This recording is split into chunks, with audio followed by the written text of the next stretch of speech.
The Old West is a place of legends, where heroes and villains clash in a gun battle for survival. It was a time when men were judged by their bravery and courage. The line between right and wrong was blurred. It was in this chaotic and violent world that one man stands tall, Lawman Pat Garrett. In this video, we tell the story of the unluckiest lawman in the Old West, who himself took the life of legendary outlaw Billy the Kid. So sit back, get ready for a story of courage, betrayal, and justice. This is the story of Pat Garrett, the unluckiest lawman in the Old West, and the man who ended Billy the Kid's life.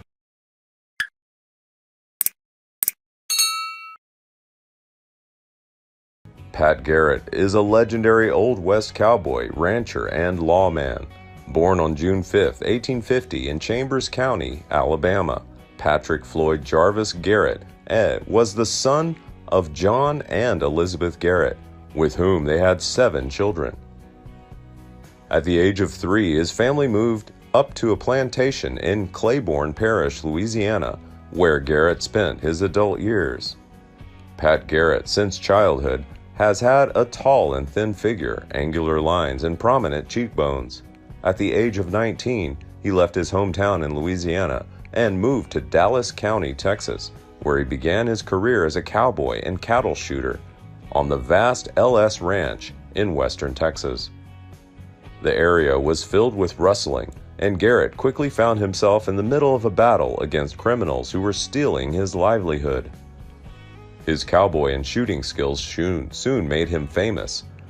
He later teamed up with W. Skelton Glenn as a buffalo hunter, but before long, trouble hit him. Garrett has a disagreement with another hunter over some pelts, and things quickly get out of hand. In the heat of the moment, a gunfight broke out. When the other man lunged at Garrett, Pat had no choice but to shoot him dead. This incident will haunt Garrett for the rest of his life, but it's also a reminder of the harsh realities of the Wild West. Pat Garrett moved to Fort Sumner, New Mexico in 1878, where the Lincoln County War was coming to an end. The area is plagued by violence and lawlessness that will persist for years to come. Garrett found work on Peter Maxwell's farm and later worked as a bartender at Beaver Smith's pub after leaving his job on the farm. He married Juanita Martinez, but their time together was short when she died before the year was over. More than a year later, Garrett married Apolinaria Gutierrez on January 14, 1880. While working at the tavern, Garrett befriended William Bonney, also known as Billy the Kid. The two spent a lot of time together and were even given nicknames. However, Garrett's appointment as sheriff of Lincoln County on November 7, 1880, changed everything. Despite being a friend of Billy the Kid, Garrett's main mission is to enforce the law and put an end to the Kid's criminal activities. Despite their friendship, Garrett knows he must bring the notorious outlaw to justice. The hunt for Billy the Kid became a personal obsession for Pat Garrett. He is determined to capture Kid, who is always one step ahead of him. Governor Wallace even offered a $500 reward for Billy's head.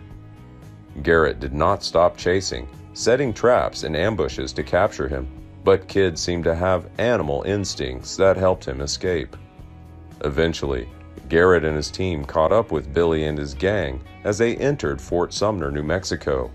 In the ensuing gunfight, Tom O'Folliard was killed, but the rest of the crew escaped. Undeterred, Garrett and his team tracked the outlaws to Stinking Springs and surrounded their hideout. After a siege that lasted several days, they killed Charlie Bodger and captured Billy the Kid, Dirty Dave Rudabaugh, Tom Pickett, and Billy Wilson on December 23, 1880. Billy the Kid was tried and sentenced to hang in Lincoln, New Mexico on May 13, 1881. However, he escaped from prison the next day, killing 2 guards in the process. This was a significant setback for Pat Garrett, who worked so hard to bring him to justice.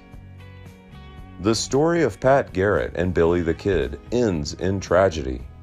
On July 14, 1881, Garrett tracked Billy to Peter Maxwell's ranch to find him.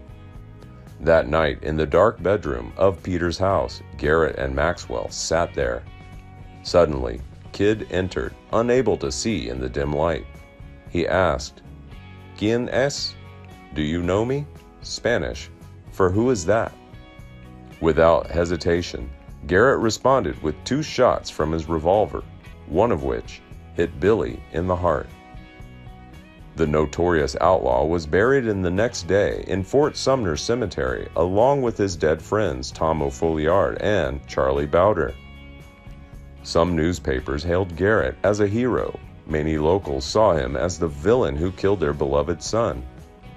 Although Garrett gave his life to the community, he lost the next election for Lincoln County Sheriff. Pat Garrett got upset and turned to ranching and writing. However, his book on The Child, titled The Authentic Life of Billy the Kid, noted desperado of the Southwest, was unsuccessful because 8 other books on the same subject beat him for publication. In 1884, he ran for senator in New Mexico, but the loss made him even more depressed. Garrett moved his family to Tascosa, Texas, where he became the captain of the LS Texas Rangers. However, the role didn't last as he quit within a few weeks and moved back to southeastern New Mexico, settling in Roswell. While there, he ran for sheriff of the newly formed Chavez County, but failed again. Too disappointed, Garrett left New Mexico permanently, living in Uvalde, Texas.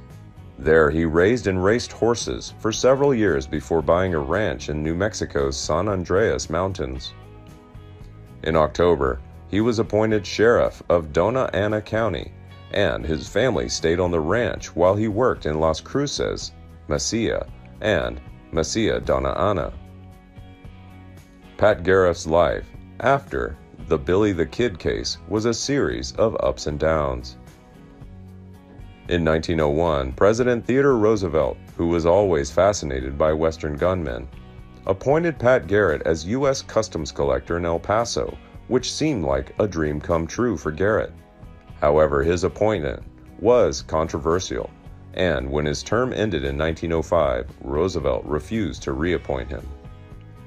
Garrett returned to his farm, but he quickly found himself struggling with financial difficulties due to tax arrears and a loan he co-signed on behalf of a friend. As a result, he began to binge drink and gamble, sinking deeper and deeper into debt. Due to his financial problems, Garrett tried not to give up. He started a new horse-raising operation to earn an extra income. He also leased part of his land to a man named Wayne Brazel to graze cattle, but Brazel soon brought back a few thousand goats, animals considered worse by herders than sheep, which troubled Garrett. To finally settle his financial problems, Garrett recklessly approached another rancher named Carl Adamson in January 1908 to see if he wanted to buy his farm. However, things don't go as planned when he arrives at Adams' house. Carl's wife, Amanda, points a gun at him and orders him to leave the property. Pat Garrett's life was not easy, and his tragic ending shocked many people. After a series of setbacks, Garrett sold his ranch to Wayne Brazel to graze cattle. However, Brazel had other plans.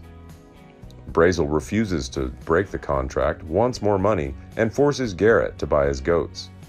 In a heated argument, despite being angry, Garrett eventually gave in and agreed to Brazel's terms. On February 29, 1908, Garrett and Adamson were in a carriage bound for Las Cruces, where they had made an appointment with Brazel to close the deal. Out of nowhere, Brazel caught up with them on their way, and as the exchange heated up, Adamson threatened to withdraw the purchase. Just a few miles outside Las Cruces, they stopped the carriage, and while Adamson sat comfortably in the back seat, suddenly 3 loud shots rang out. Pat Garrett lay dead. Adamson discovered coldly left the body in the desert and continued to Las Cruces. At the time, Adamson swore that he had never seen anyone who shot Garrett and Brazel, confessed to the shooting, claiming it was self-defense. Bodies were later discovered and cigarette butts were found on the trail, indicating someone was waiting for them. This leads to suspicion of a conspiracy involving Brazel and two others, with Brazel as the prime suspect. It is assumed that the murder also includes Jim Miller, a notorious hitman hired, because Adamson was married to Sally, his wife's cousin. However, these theories have been considered unlikely by most historians. At 6 feet 5 inches tall, Garrett's body was too tall for any finished coffin available at the time. So everyone made a special coffin, and it was shipped from El Paso. His funeral was held on March 5, 1908, and he was laid to rest next to his daughter Ida, who died in 1896 at the age of 15. Garrett's grave and the graves of his descendants are located in the Freemasonry Cemetery, Las Cruces. In the end, Pat Garrett's life was filled with tragedy and unhappiness. Despite his many accomplishments as a lawman and his success in tracking down Billy the Kid, his legacy is complicated by the circumstances of his death and the mysteries that still surround him. But despite the controversy surrounding him, there's no denying that Pat Garrett has left a big mark on the history of the American West.